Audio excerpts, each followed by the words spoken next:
आखिर राम मंदिर के निर्माण में ऐसा क्या मिला जिसकी इतनी ज्यादा चर्चा हो रही है? जब नासा के वैज्ञानिकों को इन चीजों के बारे में पता चला तो वह भी हैरान रह गए। और सबसे बड़ी बात की, जब आपको इनके बारे में पता चलेगा तो आपके भी रोंगटे खड़े हो जाएंगे। एक बात और की, इस वीडियो को देखने के बाद आप भी अपने आप पर हिंदू और सनातनी होने पर बहुत ज्यादा गर्व करोगे। आखिरकार कई सालों के इंतजार की घड़ी अब खत्म हो चुकी है और राम मंदिर भी बनकर तैयार हो चुका है। अब लोग 22 जनवरी का इंतजार कर रहे हैं, क्योंकि इस दिन की भारत के लोगों को ही नहीं बल्कि दुनिया के लोगों को इंतजार है।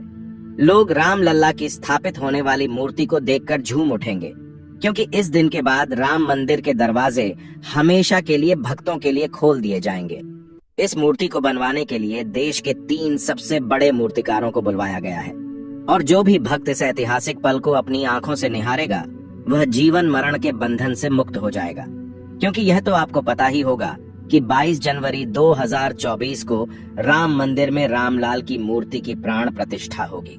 लेकिन यह मंदिर तो बनकर भले ही तैयार क्यों ना हो गया हो, लेकिन इसके निर्माण के समय कई ऐसे चमत्कार हुए हैं, उसे देखकर मंदिर के पड़ती समेत कई लोग दंग रह गए हैं। यहाँ तक इन चीजों को देखकर नासा के वैज्ञानिकों ने तो अपना सर ही पकड़ लिया है, और तो और वह एक ऐसी गहरी सोच में पड़ गए हैं कि मानो उन्होंने कोई भयानक चीज देख ली हो। आज की इस वीडियो में हम राम मंदिर के बनते वक्त हुए उन चमत्कारों और रहस्यमयी चीजें के बारे में आपको बताएंगे, जिसे सुनकर शायद आप भी यकीन ना कर पाओ। लेकिन वीडियो को शुरू करने से पहले प्रभु श्री राम के सच्चे भक्त होने के नाते आप लोगों को इस वीडियो को लाइक करके नीचे जय श्री राम कमेंट में लिखना होगा, ताकि प्रत्येक देशवासी को यह पता लग जाए कि हम हिंदू भी किसी से कम नहीं हैं। नमस्कार दोस्तों, तो आप देख रहे हैं mystery of God YouTube channel पर नए हो तो इसे सब्सक्राइब करना मत भूलिएगा, ताकि ऐसी ही रहस्यमय वीडियो आपको लगातार देखने को मिल सके। आपको बता दें कि जब यहाँ मंदिर निर्माण का काम चल रहा था तब एक 1200 खांभों की ड्राइंग तैयार करवाई गई और अमेरिका से एक विशिष्ट वैज्ञानिकों की टीम को बुलवाया गया, ताकि वे इसका निरीक्षण करके होने वाली हर एक कमियों को दूर कर दें और राम मंदिर की शान में 4 चांद लगा दें। लेकिन जैसे ही राम मंदिर के निर्माण के वक्त वहां की धरती को खुद गया, तब उस धरती से एक ऐसी वस्तु निकली कि उसे BCC देखकर सभी के होश उड़ गए, और उसे चमत्कारी और दिव्या वस्तु ने न सिर्फ उन वैज्ञानिकों के होश उड़ाए बल्कि भारत सरकार को भी हिलाकर रख दिया। जिसके बाद तुरंत एक कमेटी बनाई गई और उसकी जांच के लिए लगा दी। लेकिन उसके बाद कुछ ऐसा हुआ कि वे सभी भी प्रभु श्री राम के भक्त बन गए। दरअसल यह बात है राम मंदिर के निर्माण के समय की, जब अमेरिका से थॉमस नाम के एक वैज्ञानिक भारत में राम मंदिर निर्माण कार्य के दौरे पर आए हुए थे।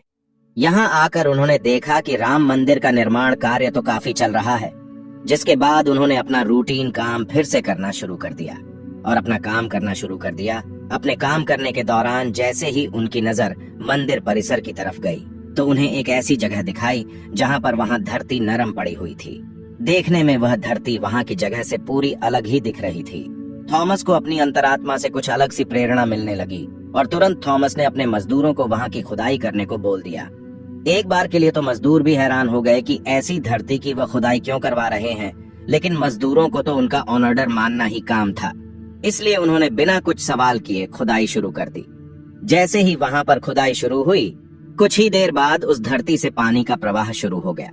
उस बहते हुए पानी को देख खुदाई करने वाले मजदूर परेशान हो गए, क्योंकि पानी के अंदर खुदाई करना मुश्किल ही नहीं बल्कि नामुमकिन सा हो जाता है। लेकिन जब इस पानी का सर्वेक्षण किया तो पता चला है कि यह पानी तो पास ही में बह रही सरयू नदी का पानी है। वे लोग यह समझ नहीं पाए कि यह माता सरयू का आशीर्वाद है कि वह खुद राम मंदिर के निर्माण में सहयोग कर रही थी। इस पानी ने सभी वैज्ञानिकों को एक गहरी सोच में धकेल दिया। वे यह सोचने लग गए कि अगर ऐसे ही पानी निकलता रहा तो जहां एक भव्य मंदिर का निर्माण कैसे हो पाएगा, क्योंकि एक पानी वाली सतह पर मजबूत मंदिर बनवाना कोई हंसी खेल की बात नहीं थी। उस समय सभी के दिमाग में एक ही बात थी कि सरयू नदी का मंदिर की भूमि के नीचे मिलना कोई चमत्कार है या फिर कोई कुदरत का करिश्मा, यह कोई भी नहीं जानता था।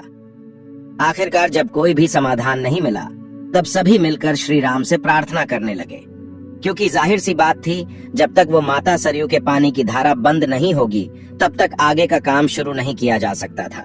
लेकिन अगले ही दिन श्री राम ने उनकी पुकार सुन ली और माता सरयू का पानी स्वतः ही बंद हो गया और एक बार फिर राम मंदिर का निर्माण कार्य जोरों शोरों से शुरू हो गया।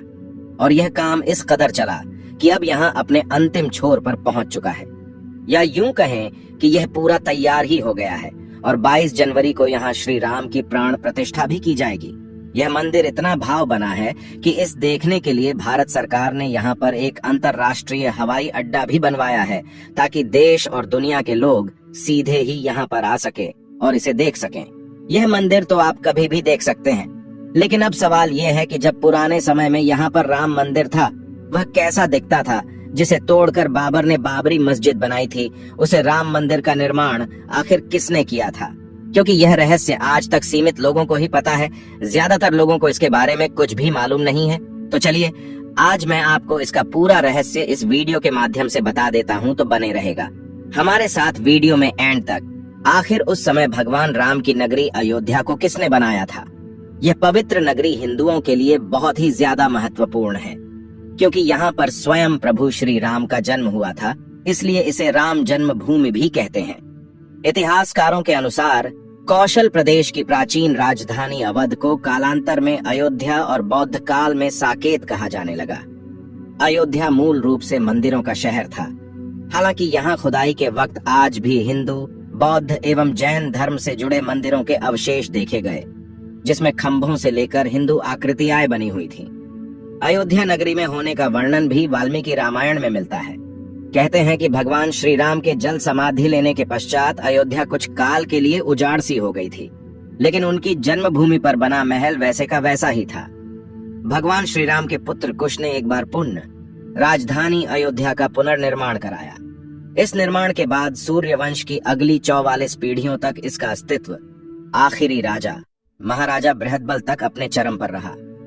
कौशल राज बृहदबल की मृत्यु महाभारत युद्ध में अभिमन्यु के हाथों हुई थी। महाभारत के युद्ध के बाद अयोध्या उजड़ सी हो गई, मगर श्री राम जन्मभूमि का अस्तित्व फिर भी बना रहा। इसके बाद यह उल्लेख मिलता है कि ईसा के लगभग 100 वर्ष पूर्व उज्जैन के चक्रवर्ती सम्राट विक्रमादित्य एक दिन आखेट करते करते अयोध्या पहुंच गए। थकान होने के कारण अयोध्या में सरयू नदी के किनारे एक आम के वृक्ष के नीचे वे अपनी सेना सहित आराम करने लगे। उस समय यहाँ घना जंगल हो चला था, कोई बसावट भी यहाँ नहीं थी। महाराज विक्रमादित्य को इस भूमि में कुछ चमत्कार दिखाई देने लगे। तब उन्होंने खोज आरंभ की और पास के योगी व संतों की कृपा से उन्हें झांत हुआ कि यह श्री राम की अवध भूमि है। उन संतों के निर्देश से सम्राट ने यहाँ एक भव्य मंदिर के साथ ही कूप, सरोवर, महल आदि बनवाए। कहते हैं कि उन्होंने श्री राम जन्मभूमि पर काले रंग के कसौटी पत्थर वाले 84 स्तंभों पर विशाल मंदिर का निर्माण करवाया था। इस मंदिर की भव्यता देखते ही बनती थी। विक्रमादित्य के बाद के राजाओं ने समय समय पर इस मंदिर की देखरेख की। उन्हीं में से एक शुंग वंश के प्रथम शासक पुष्यमित्र शुंग ने भी मंदिर का जीर्णोद्धार करवाया था। पुष्यमित्र का एक शिलालेख अयोध्या से प्राप्त हुआ था, जिसमें उसे सेनापति कहा गया है तथा उसके द्वारा 2 अश्वमेध यज्ञों के किए जाने का वर्णन है। अनेक अभिलेखों से झांत होता है कि गुप्त वंशीय चंद्रगुप्त द्वितीय के समय और तत्पश्चात काफी समय तक अयोध्या गुप्त साम्राज्य की राजधानी थी। गुप्तकालीन महाकवि कालिदास ने अयोध्या का रघुवंश में कई बार उल्लेख किया है। इतिहासकारों के अनुसार 600 ईसा पूर्व अयोध्या में एक महत्वपूर्ण व्यापार केंद्र था। इस स्थान को अंतर्राष्ट्रीय पहचान 5वीं शताब्दी में ईसा पूर्व के दौरान तब मिली, जबकि यह एक प्रमुख बौद्ध केंद्र के रूप में विकसित हुआ। तब इसका नाम साकेत था। कहते हैं कि चीनी भिक्षु फाहियान ने यहाँ देखा कि कई बौद्ध मठों का रिकॉर्ड रखा गया है। यहाँ पर 7वीं शताब्दी में चीनी यात्री हेनत्सांग आया था। उसके अनुसार यहाँ 20 बौद्ध मंदिर थे तथा 3000 भिक्षु रहते थे, और यहाँ हिंदुओं का एक प्रमुख और भव्य मंदिर भी था, जहाँ रोज हजारों की संख्या में लोग दर्शन करने आते थे। इसके बाद ईसा की 11वीं शताब्दी में कन्नौज नरेश जयचंद आया तो उसने मंदिर पर सम्राट विक्रमादित्य के प्रशस्ति शिलालेख को उखाड़कर अपना नाम लिखवा दिया। पानीपत के युद्ध के बाद जयचंद का भी अंत हो गया। इसके बाद भारतवर्ष पर आक्रांताओं का आक्रमण और बढ़ गया। आक्रमणकारियों ने काशी, मथुरा के साथ ही अयोध्या में भी लूटपाट की और पुजारियों की हत्या कर मूर्तियां तोड़ने का क्रम जारी रखा। लेकिन 14वीं सदी तक वे अयोध्या में राम मंदिर को तोड़ने में सफल नहीं हो पाए। विभिन्न आक्रमणों के बाद भी सभी झंझावातों को झेलते हुए श्री राम की जन्मभूमि पर बना भव्य मंदिर 14वीं शताब्दी तक कहते हैं कि सिकंदर लोदी के शासनकाल के दौरान यहाँ मंदिर मौजूद था। 14वीं शताब्दी में हिंदुस्तान पर मुगलों का अधिकार हो गया और उसके बाद ही राम जन्मभूमि एवं अयोध्या को नष्ट करने के लिए कई अभियान चलाए गए। अंततः 1527 से 28 में इस भव्य मंदिर को तोड़ दिया गया और उसकी जगह बाबरी ढांचा खड़ा किया गया। कहते हैं कि मुगल साम्राज्य के संस्थापक बाबर के एक सेनापति ने बिहार अभियान के समय अयोध्या में श्री राम के जन्म स्थान पर स्थित प्राचीन और भव्य मंदिर को तोड़कर एक मस्जिद बनवाई थी, जो 1992 तक विद्यमान रही। बाबरनामा के अनुसार 1528 में अयोध्या पडीडी ढाव के दौरान बाबर ने मस्जिद निर्माण का आदेश दिया था। अयोध्या में बनाई गई मस्जिद में खुदे 2 संदेशों से इसका संकेत भी मिलता है। इसमें एक खास तौर से उल्लेखनीय है। इसका सार है, जन्नत तक जिसके न्याय के चर्चे हैं, ऐसे महान शासक बाबर के आदेश पर दयालु मीर बकी ने फरिश्तों की इस जगह को मुकम्मल रूप दिया। हालांकि यह भी कहा जाता है कि अकबर और जहांगीर के शासनकाल में हिंदुओं को यह भूमि एक चबूतरे के रूप से सौंप दी गई थी, लेकिन क्रूर शासक औरंगजेब ने अपने पूर्वज बाबर के सपने को पूरा करते हुए यहां भव्य मस्जिद का निर्माण कर उसका नाम बाबरी मस्जिद रख दिया था। लेकिन अंत में बाबरी मस्जिद का भी विध्वंस कर दिया गया और इस जमीन पर कई वर्षों तक कैसे चलता रहा और अंत में यह जमीन हिंदुओं को सौंप दी गई, जिस पर आज श्री रामलाल का भव्य मंदिर बनकर तैयार हो चुका है। और 22 जनवरी को यहां पर प्राण प्रतिष्ठा भी कर दी जाएगी, जिसकी तैयारी अब वैसे अगर आप में से कोई अयोध्या निवासी है तो हमें अयोध्या के बारे में कमेंट में जरूर बताना और ऐसी ही जानकारी को